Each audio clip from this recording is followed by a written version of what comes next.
तो कक्षा 10वीं के सभी प्यारे छात्रों का एक बार फिर से स्वागत है। और आज का वीडियो है fill in the blanks English grammar पर आधारित। काफ़ी ज़्यादा डिमांड थी बच्चों की कि क्लास 10th के लिए sir fill in the blanks लेकर आइए जो इम्पोर्टेंट है। तो मैंने खुद सेलेक्ट करे हैं ये जितने भी फिल इन द ब्लैंक्स हैं। तो एक एक करके समझते जाओ कारण के साथ में और इनको लिख लेना। बिल्कुल भी ये वीडियो हल्के में मत लेना क्योंकि इन्हीं में से आपको बोर्ड एग्जाम में फिल इन द ब्लैंक्स आ जाएंगे। पहला दिया गया है कि ही नोज द बॉय, ठीक है, वह लड़के को जानता है। और फिर यहाँ पे एक खालिस्तान है, इसमें विच हु या वेयर तीनों में से कोई एक आएगा। फिर इज वियरिंग, वियरिंग मतलब पहना हुआ है, ठीक है। अब ब्लू शर्ट, नीली शर्ट उसने पहनी हुई है, ठीक है।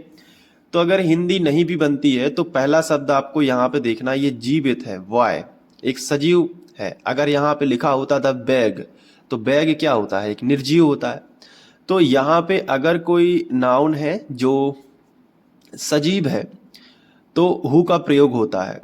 और विच का प्रयोग कब होता है, जब यहाँ पे कोई निर्जीव वस्तु है, जैसे द बैग, द बुक, है ना, द स्कूल, कुछ भी जो जिसमें जान ना हो तो विच लगा देते। और वेयर का तो सवाल ही नहीं उठता क्योंकि वेयर जो है तब लगता जब इस वाक्य में क्वेश्चन मार्क होता। पहली निशानी तो ये है।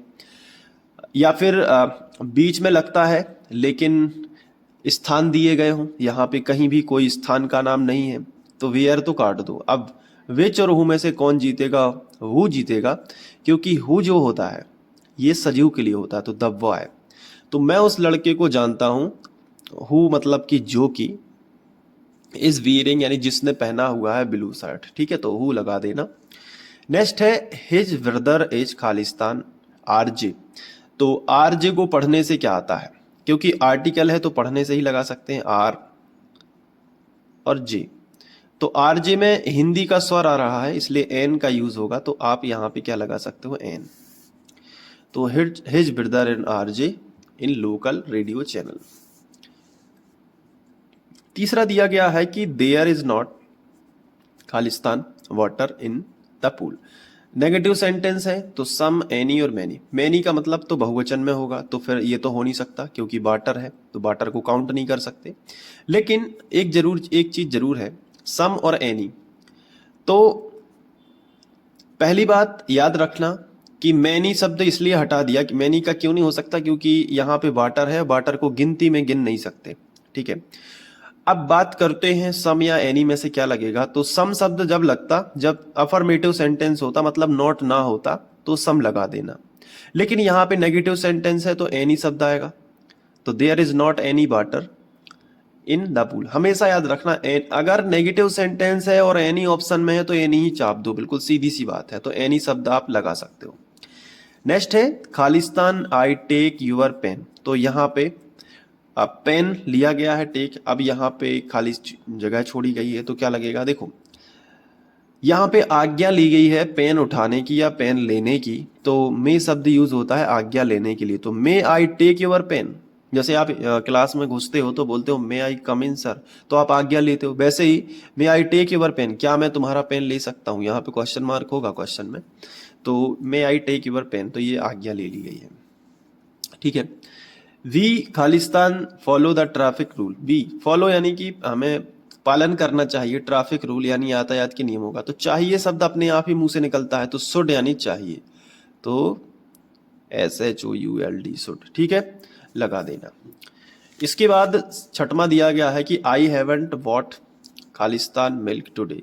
ये हैवंट लिखा है ना, इसे हम हैव नॉट भी पढ़ सकते हैं। ये आधुनिक अंग्रेजी में ऐसे लिखने लगा है, लेकिन पहले कैसा लिखा जाता है, हैव नॉट। मतलब ये जो है ना इसको ओ बोलते हैं। तो ये नेगेटिव सेंटेंस है तो बिना देखे एनी लगा दो बस। नेगेटिव सेंटेंस है, एनी का यूज करो, बिल्कुल बेफिक्र होकर, कोई टेंशन लेने की अलग से जरूरत नहीं है। इसके बाद दिया गया है सातवां, हाउ खालिस्तान स्टूडेंट्स आर प्रेजेंट टुडे। तो देखो मैंने आपको बताया था कि मैनी शब्द कब लगता है, जिसको गिना जा सके या जो बहुवचन में हो। तो स्टूडेंट को गिना जा सकता है और वो भी कैसा है, बहुवचन में है, तो मैनी शब्द का यूज होगा। तो यहाँ पे क्या लगाएंगे, मैनी। हाउ मैनी और हाउ मैनी मैच भी करता है, हाउ एनी नहीं होता, हाउ मैनी ही होता है। तो how many students are present there, ठीक है, तो क्या लगा दोगे, मैनी। अब आप कहोगे सर मच का इस्तेमाल कब होगा? जब यहाँ पे शुगर लिखा होता है, जिसको तौला जा सकता हो, ठीक है, जिसको गिना ना जा सके, उसे अपन मच के द्वारा यूज करेंगे, ठीक है, मच। और जिसको गिना जा सके उसे मैनी। जो एक वचन हो वो मच, जो बहुवचन हो वो मैनी, ऐसे भी बोल सकते हो। इसके बाद दिया गया है कि द अर्थ खालिस्तान राउंड द सन। पृथ्वी सूर्य के चारों ओर घूमती है, ये तो अटल सत्य है, और अटल सत्य प्रेजेंट सिंपल के द्वारा बताया जा सकता है। तो प्रेजेंट सिंपल में क्रिया में यस होगा, तो मूव्स, क्योंकि अर्थ एक वचन है तो मूव्स शब्द लगा देना, ठीक है। नेक्स्ट है कि ही always Khalistan on the time. He always, always शब्द यानी हमेशा, ये भी अटल सत्य है। तो इसमें भी क्या होगा, ही शब्द एक वचन है तो कम्स आ जाएगा, ठीक है। ही ऑलवेज, लेकिन ऑलवेज शब्द लग जाता है तो एस वाला कोई मायने नहीं रखता, तो कम ही आएगा। ही always come on the time. अब आप कहोगे सर अटल शब्द है तो क्रिया में एस ई एस क्यों नहीं लगा? क्योंकि ऑलवेज शब्द आ गया। ऑलवेज शब्द जैसे ही आया तो वो जो है एस या ई एस नहीं लगाने देता, तो क्रिया क्या होगी, केवल बिना एस ई एस की, क्योंकि ऑलवेज उसको बता रहा है कि ये अटल सत्य है। जबकि यहाँ पे अटल शब्द बताने के लिए कोई दूसरा शब्द नहीं है, क्रिया को ही बताना पड़ेगा, तो मूव्स हो जाएगा, ई एस लगेगा। यहाँ पे ऑलवेज शब्द नहीं है क्योंकि, और ऑलवेज है तो ऑलवेज, एवर, नेवर ऐसे शब्द जब भी जुड़ते हैं, ऑलवेज, एवर, नेवर, ठीक है, यूजुअली, जर्नली, रियली, ऐसे शब्द, तो वो क्या होते हैं, एक अटल शब्द अपने आप लेकर आते हैं, तो क्रिया में एस ई एस नहीं लगाते। नेक्स्ट है हिज फादर इज खालिस्तान, एम एल ए है तो एम से शुरू होगा, तो एडी की है हिंदी का स्वर, एल लगा देना, कोई दिक्कत नहीं है। नेक्स्ट है दे है बीन प्लेइंग हेयर मॉर्निंग, और हेयर के बाद यहाँ पे खालिस्तान होगा। मॉर्निंग क्या है, एक मॉर्निंग में बताया गया है लेकिन निश्चित चीज नहीं बताई है कि मॉर्निंग में कितने बजे। मॉर्निंग बता दिया तो अनिश्चित हो गया। अगर टाइम बता देते कि 7 बजे 6 बजे तो वो निश्चित हो जाता, बिल्कुल फिक्स कि भाई 7 बजे ही बोला है। लेकिन मॉर्निंग में अब 6 से 11 तक, 12 तक, 11 तक मान लो, तो सिंस ही लगेगा। अनिश्चित समय है तो क्या लगेगा, सिंस। तो they have been playing here since morning, ठीक है।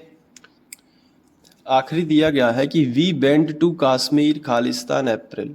तो कश्मीर गए थे, कब गए थे, अप्रैल में, तो इन अप्रैल, ठीक है, अप्रैल में, इन, ठीक है। तो इन अप्रैल लगा देना, कहीं भी किसी भी स्थान के नाम के पहले हम एट लगाते हैं, ठीक है।